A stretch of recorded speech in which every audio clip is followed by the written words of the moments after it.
in front of me Xiaomi Pad 5, and I'll show you that the device comes with the charger brick inside the box. So first we'll just open the box here, and now we'll just see. Here we got some boxes, and I think that in this paper box inside we should have the charger brick of our Xiaomi Pad.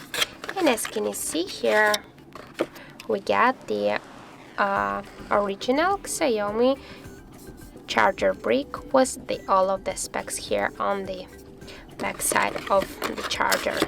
So that's it. Thank you for watching, and if you find this video helpful, don't forget to leave a like, comment, and to subscribe our channel.